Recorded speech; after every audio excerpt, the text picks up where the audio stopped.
বন্ধু বান্ধব মালুম, बंधु भाई मालूम। বান্ধবী মালুম, ওই দুগ্গু মালুম। दुगु मालूम सब। এই শালা দুগ্গু দিবার যায় এই ধরা খাইছি। মানিক মুসা সাহসা, হ্যাঁ ও সাইকেলে চাপিও আনাতুল বাদ করে লুডো খেলতে।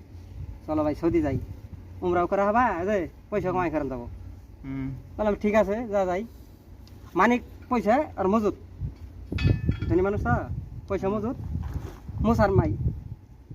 আমি এক লোকের অন্ধনে 5 লাখ টাকা নিয়েছি, মুসার নিয়ে দিয়েছি 3 লাখ। আমি যাবি না নিয়ে দিছি।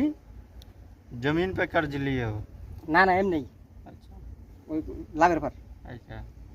ও 1 লাখ টাকা 6,000 টাকা মাস কে লিয়ে 1 লাখ 6,000 হ্যাঁ করে নিয়ে দিছি। দেড় পরে 2 মাস ফলস মাফি না है ना माफी। মাফি মনে হচ্ছে ফলস कुल्लू করলো খালাস। खलास। ও বাদ দিনারা টানি কমানি রো रो है ना मुश्किल आना मुश्किल हो गया बुझছো ভাই এদিন यार की करबो? আর কি করব सब कुछ सीखेगा, उसके बाद बात करेगा ना, अरबी सीखेगा, हिंदी सीखेगा, बांग्ला सीखेगा, सब कुछ सीख लेगा तुम।